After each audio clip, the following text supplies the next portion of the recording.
मैंने उसको बताया कि बिकॉज मेरे से नहीं हो रहा है, not a great start to be very honest. तो तीर्थ इतना ज़्यादा फैसिनेट हो जाता है, उसको देखता रहता है घूम घूम के, और बड़ा इंक्विजिटिव हो जाता है कि ये क्या है, ऐसी चीज़ चल रही है। ये देखो हाथ ऐसे मेरे पूरे लाल हो गए हैं। आई थिंक मैं इनसे नेक्स्ट टाइम टिप्स लूँगा, क्योंकि ये हमारे नेबर ही है। मतलब ये बिल जो हुआ था वो, तो ये जो है बहुत ज़्यादा एक्सपेंसिव है, और मैंने उनको ये बोला भी। Hey, what's up guys? Good morning. Welcome back to the channel. I hope you guys are doing absolutely fine. Almost एक हफ्ते बाद आज जिम आया हूँ मैं, बिकॉज बहुत ज़्यादा इश्यूज चल रहा है कि बहुत ज़्यादा पेन हो रहा है मेरे शोल्डर में। आई थिंक आप लोगों को अगर याद हो, मेरे शोल्डर में जो इंजरी हुई है वो इतनी ज़्यादा बढ़ गई है इस वक्त कि मेरे से ना प्रीटी मच एक 1.5 लीटर का मेटल भी नहीं उठाया जा रहा है लेफ़्ट हैंड से। सो लेफ़्ट जो शोल्डर है वहाँ बहुत ज़्यादा पेन है। तो आज सुबह मेरे मेंटोर से बात हुई, और मैंने उसको बताया कि ऑलमोस्ट एक हफ़्ता हो गया मैंने वर्कआउट नहीं किया है, बिकॉज मेरे से नहीं हो रहा है एंड बहुत ज़्यादा पेन है। तो उसने कहा कि स्लोली स्टार्ट करते हैं, और ऐसी एक्सरसाइज उसने मेरे लिए कस्टमाइज़ की है जिससे मेरे शोल्डर पे ज़्यादा एफर्ट ना पड़े। बट आज जैसे मैंने चेस्ट वर्कआउट किया, तो उस चेस्ट वर्कआउट में भी मुझे ऐसा फील हो रहा है कि मेरे शोल्डर पे हल्का हल्का सा, जब डंबल लिफ्ट कर रहा हूँ तभी भी ऐसा लग रहा है कि वो हल्का हल्का सा पेन आ रहा है। So yeah I think not a great start to be very honest. मैंने जिस तरह से होप किया था वो नहीं चल रहा है मेरा ट्रांसफॉर्मेशन वैसे। तो आई थिंक काफ़ी टाइम हो गया है, मैंने आपको अपने ट्रांसफॉर्मेशन का अपडेट भी नहीं दिया है। सो एक काम करते हैं, जिम से जैसे अभी निकले हैं घर जाते हैं, और घर जाके आराम से मैं आपको पूरा ट्रांसफॉर्मेशन का अपडेट देता हूँ। ये हम सुबह सुबह से काम कर रहे हैं, पहले घर की क्लीनिंग कर दी है, रोबो चला दिया है। रोबो वहाँ कहीं पीछे घूम रहा है, चल रहा है, साफ़ कर रहा है। और केदार मैंने दूसरे रोबो को यहाँ पे काम पे लगा दिया है जो मेरा चेयर फिक्स कर रहा है। तो लाइफ सॉर्टेड है एकदम। और यहाँ केदार हमें हेल्प कर रहा है चेयर फिक्स करने में। इसका जो हैंडल है वो टूट गया था, तो हमने अभी उसको ग्लू लगाई हुई है। ये यहाँ पे पड़ी हुई है स्पेप 7, ये हम इंडिया से लाए थे लास्ट टाइम जब आए थे। और केदार अभी उसको स्क्रू लगाने वाला हैंडल को। एक निकाल के दिखा केदार कैसे निकली हुई है, दिखा एक वो वाला, देख दूसरे चेयर का हाथ। हाँ, दूसरे चेयर का देख, ये जो है ये ऐसे निकल चुका है पूरी तरह से। तो इसको अभी अंदर से हम यहाँ पे अंदर पूरा ग्लू लगाएंगे। ये स्टिक है, इससे पूरा इसके अंदर ग्लू लगाएंगे, इसको चिपकाएंगे, और फिर ये जो होल्स है राइट, उसके अंदर ये इसके स्क्रूज है, फिर हम लोग डबल प्रोटेक्शन के लिए इसको स्क्रू मार देंगे। और आज हालत बहुत ख़राब लग रही है, दाढ़ी वाड़ी की नहीं है मैंने, शेव करना है मुझे, और बाल बहुत बढ़ गए हैं, बाल कटाने जाना है। तो ये सारी चीज़ें मोस्टली मैं नेक्स्ट वीकेंड के लिए रखूँगा, मतलब हेयर कट के लिए नेक्स्ट वीकेंड के लिए रखूँगा। तो मैं आप लोगों को भी दिखाऊंगा कि यहाँ पे कनाडा में हेयर कट कैसे होता है। अगर आपने अब तक सब्सक्राइब नहीं किया इस चैनल को तो सब्सक्राइब कर लो। और ये ना जब रोबो चलता है, ये यहाँ पर देखो पीछे रोबो चल रहा है, ठीक है। जब रोबो चलता है तो तीर्थ इतना ज़्यादा फैसिनेट हो जाता है, उसको देखता रहता है घूम घूम के, और बड़ा इंक्विजिटिव हो जाता है कि ये क्या है, ऐसी चीज़ चल रही है। ये देखो, इसको अभी घूम के जाना है, ये पीछे से देखेगा, अभी ये उसी को देखेगा, और बड़ा इंक्विजिटिव हो जाता है कि ये क्या चल रहा है ऐसा घर में जो घूम रहा है। तो एक दिन तो ऐसा ही हुआ कि वो बैठा हुआ था, और रोबो जो है वो चल के उसके हाथ पे आ गया, तो बड़ा डर गया और रोने लग गया। So I think at the same time वो डर भी जाता है और इंक्विजिटिव भी बहुत होता है। ये देखो इसको, वो रोबो घूम रहा है वहाँ पे, और ये इसकी नज़रें सिर्फ वहीं पर ही होगी। ये देखो इसको। अभी जो है मैंने ना तीर्थ को नीचे छोड़ दिया जानबूझ के, और ये रोबो के आसपास ही घूम रहा है। तो ये देखो उसको कितना ज़्यादा वो डिटेल से देखेगा उसको। एंड अगर वो उसके पास चला गया रोबो, जो आई थिंक 2-4 मिनट में जाना चाहिए, तो तब वो बड़ा डर जाएगा और वो रोने लगेगा। ये देखो इसकी नज़रें पूरा टाइम उसी पर रुकी रहेगी, जहाँ जहाँ वो रोबो घूमेगा वहाँ वहाँ ये लड़के की नज़रें घूमेगी।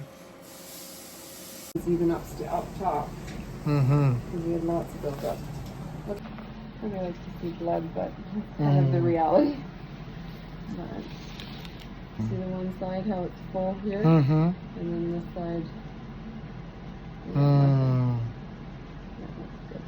Now your gums will tighten up, because see right now they're all tight against that, all the tartar, right? So it pushes the gums down. So we want them to tighten up. Okay यार, तो अभी just appointment ख़त्म किया है dentist का, और मैं सही से बात भी नहीं कर पा रहा हूँ बिकॉज इन्होंने ये पूरा जो लेफ़्ट साइड का था सेक्शन फ्रीज़ कर दिया था। तो आई थिंक 2-3 घंटे लगेंगे इसको अनफ्रीज़ होने के लिए, जब मैं अच्छे से बात कर पाऊँगा और आपको सारा अपडेट्स दे पाऊँगा। और मैंने ये भी चेक किया कि मेरा एक क्लीनिंग का सेशन का कितना कॉस्ट लगा। सो आई थिंक ये सारी जो चीज़ें हैं, जब ये थोड़ा ठीक हो जाएगा तो घर जाके मैं आपको आराम से सारा अपडेट बताऊँगा। आई थिंक जब मैं आया था मुझे 1 घंटा लगा एक पूरे सेशन को। 1 घंटे पहले इस जगह की हाल ऐसी थी कि मतलब इतना ज़्यादा स्नो नहीं था, और अभी इतना ज़्यादा स्नो हो गया है। आप मेरे पीछे देख सकते हो। मेरे कल की वीडियो में मैंने आपको बताया था कि जो फोरकास्ट है बहुत ज़्यादा बुरा है आने वाले 10 दिन। तो अभी जल्दी से चलते हैं, गाड़ी में बैठते हैं, क्योंकि बहुत ज़्यादा स्नो है। ये देखो इतनी ज़्यादा स्नो है पूरे रास्ते भर में, तो इट्स रियली बैड। स्नो में कवर्ड है, ये देखो।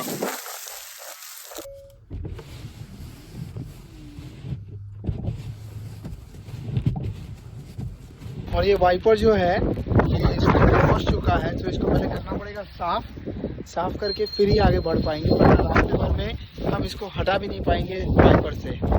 और मैं अभी वाइपर पूरा साफ करके आया हूँ पूरा आगे का, बट फिर भी ये जो वाइपर है काम नहीं कर रहा है। ये देखो, ये मैं वाइपर स्टार्ट कर रहा हूँ बट ये घूम ही नहीं रहा है। ये देखो सिर्फ हल्का सा हिलता है बट बिल्कुल भी नहीं चल रहा है। ये देखो, ऐसे तो गाड़ी आगे बढ़ने से रही, तो बाहर फिर जाना पड़ेगा और पूरा स्नो फिर साफ करना पड़ेगा और देखना पड़ेगा कहाँ पर अटक रही है स्नो नीचे उस वाइपर ब्लेड के, उसको साफ करना पड़ेगा ताकि वाइपर जो है वो काम करने लगे तो हम आगे बढ़ सके। बिकॉज इस हाल में तो हम बिल्कुल नहीं बढ़ पाएंगे। ये तो पूरी तरह से स्नो कवर हो जाती है विंडशील्ड पे, तो हम तो बिल्कुल आगे कुछ देख ही नहीं पाएंगे और गाड़ी भी नहीं चला पाएंगे।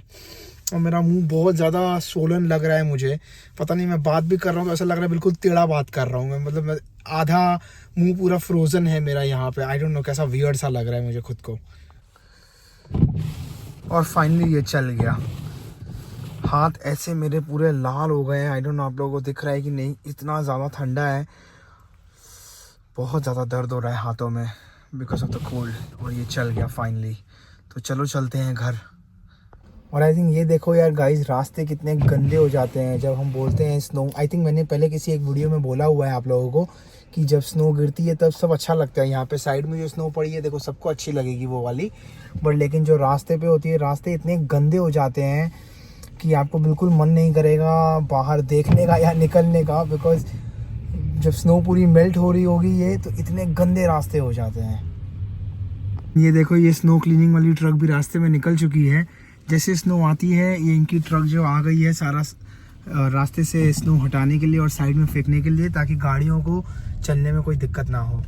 तो यार कल का दिन तो ऐसा था, इतना ज़्यादा स्नो था, आप लोगों ने देख ही लिया जो मैंने आपको बताया। एंड देन फिर जब मैं घर आया डॉक्टर के पास से, ऑफिस का इतना ज़्यादा काम चल रहा था कि मैं बिल्कुल भी रिकॉर्ड नहीं कर पाया या कुछ बात नहीं कर पाया। और आज हम दूसरे दिन निकले हैं वॉक पे, क्योंकि आज इतनी अच्छी धूप निकली है। तो वेदर जो है बड़ा चेंज होता रहता है यार यहाँ पे। कल के दिन इतनी ज़्यादा स्नो थी और आज जो है इतनी अच्छी खासी धूप निकली हुई है, तो बहुत अच्छा लग रहा है। और जैसे हम निकले हैं अपने घर के पास, आई नो, ये देखो स्नोमैन, मैं आपको दिखाता हूँ, किसी ने स्नोमैन बनाया हुआ है यहाँ पे। आई थिंक ये देखो, I think उसका फेस वो साइड है। फेस वो साइड, हाँ, तो इसलिए उसकी आंखें नहीं दिख रही है। अदरवाइज ये बहुत प्यारा बनाया है स्नोमैन उन्होंने।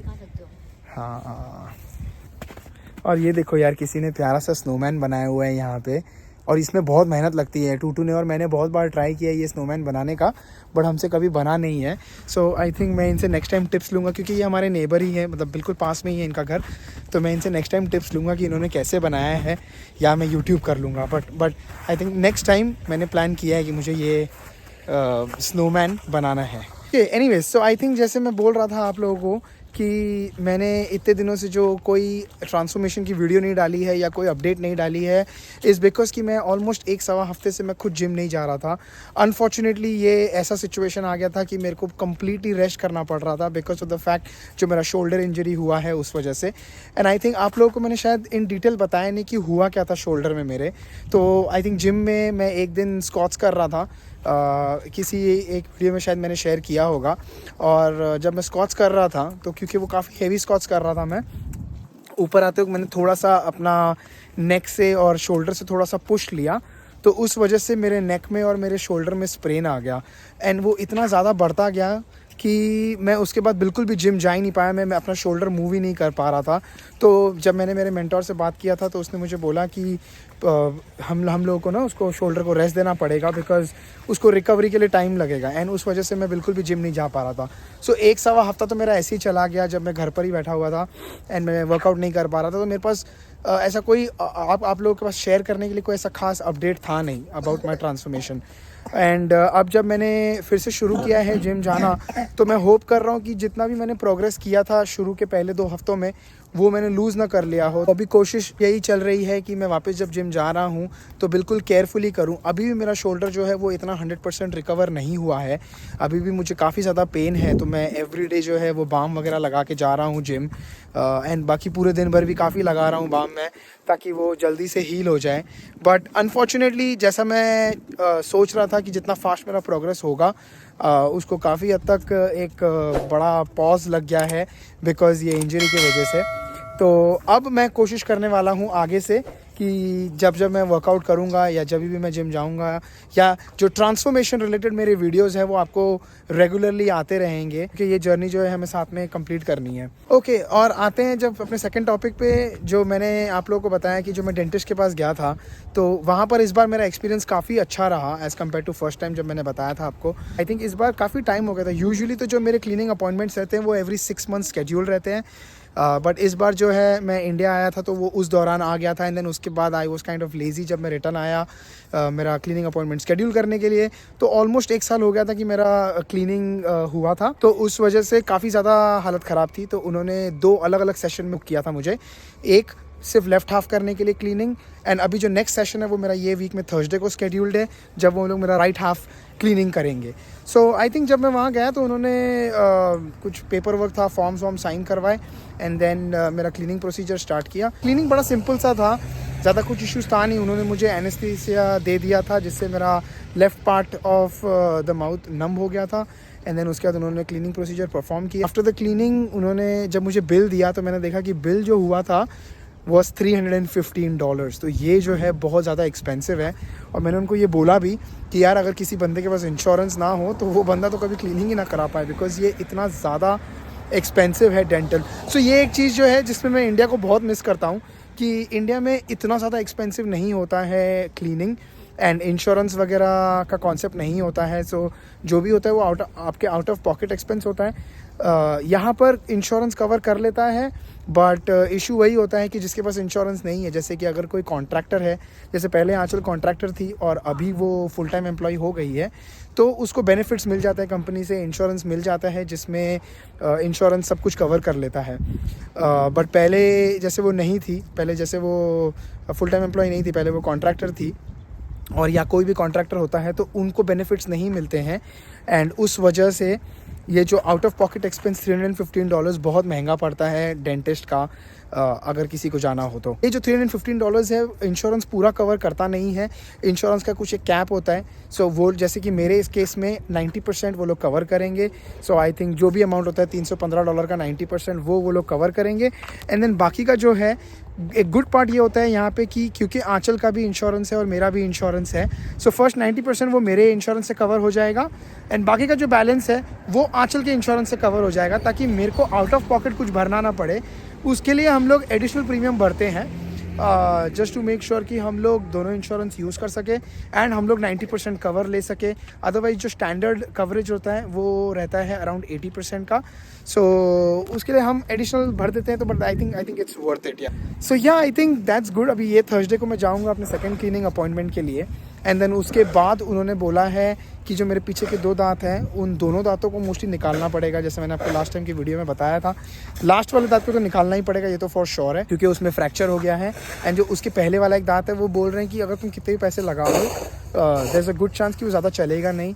तो उसके लिए मुझे एक डिसीजन लेने बोला है उन्होंने कि या तो आप उसको सेव करना चाहते हो, उसको नर्स करके, जो पहला ऑप्शन है, या दूसरा ऑप्शन है कि वो भी निकाल दो एंड देन उसके जगह पे इम्प्लांट डाल दो। एंड आई थिंक इम्प्लांट भी अगेन बहुत ज़्यादा कॉस्टली होगा।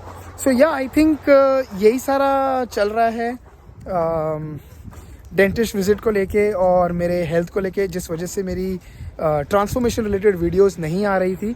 बट अब मैं, जैसे मैंने आपको पहले ही बोला कि मैं अब प्रॉमिस करता हूँ कि अब ज़्यादा रेगुलरली मैं आपको ट्रांसफॉर्मेशन वीडियोस अपनी अपलोड करता रहूँगा। मोस्ट प्रॉब्ली मैं सोच रहा हूँ कि कोई एक दिन डिसाइड कर लूँगा वीक में जिसमें मैं आपको सारी अपडेट्स ट्रांसफॉर्मेशन रिलेटेड मैं देता रहूँगा। तो या आई थिंक आज के वीडियो के लिए गाइज बस इतना ही। अगर आपने इस वीडियो को यहाँ तक देखा है तो प्लीज़ लाइक कर देना। यस, प्लीज़ लाइक कर देना, कमेंट्स करो guys, because I think that's the only way जिससे आप और हम लोग बात कर सकते हैं। सो प्लीज़ कमेंट करो, मुझे अच्छा लगता है कमेंट पढ़ने के लिए। मैं हर कमेंट पढ़ता हूँ जो भी आते हैं एंड देन उनका रिस्पांस भी दे रहा हूँ। सो प्लीज़ कमेंट करो गाइज वीडियोस पे, सब्सक्राइब करो मेरे चैनल को अगर आपको ये कंटेंट अच्छा लग रहा है जो मैं शेयर कर रहा हूँ। सो प्लीज़ आप किसी अपने एक फ्रेंड के साथ शेयर करो ताकि इससे मुझे मोटिवेशन मिलता है और ऐसे वीडियोस बनाने के और लिए। अगर कुछ इंटरेस्ट है कि आपको लगता है कि और कोई टॉपिक पे वीडियो बनानी चाहिए तो प्लीज लेट अस नो, तो हम लोग में भी ट्राई कर सकते हैं और कुछ फोकस करें। नहीं राइट ना, I think it's a great idea because कभी कभी ऐसा होता है कि यार हम लोग भी सोचते हैं कि और कौन से टॉपिक पे वीडियोस बना सकते हैं। तो अगर ऐसा कोई स्पेसिफिक टॉपिक है जो आप चाहते हो हम कवर करें, कनाडा को लेके, कनाडा के लाइफ को लेके या हमारी लाइफ को लेके इन जनरल, सो हमें बताओ ताकि हम उस टॉपिक पे वीडियो बनाएंगे और आपके साथ शेयर करेंगे तो हम आपसे ज़्यादा बेटर कनेक्ट कर पाएंगे। Okay, so I think that's about it. So for now please like, share, subscribe and हम मिलेंगे आपको कल के वीडियो में। तब तक के लिए take care and stay safe.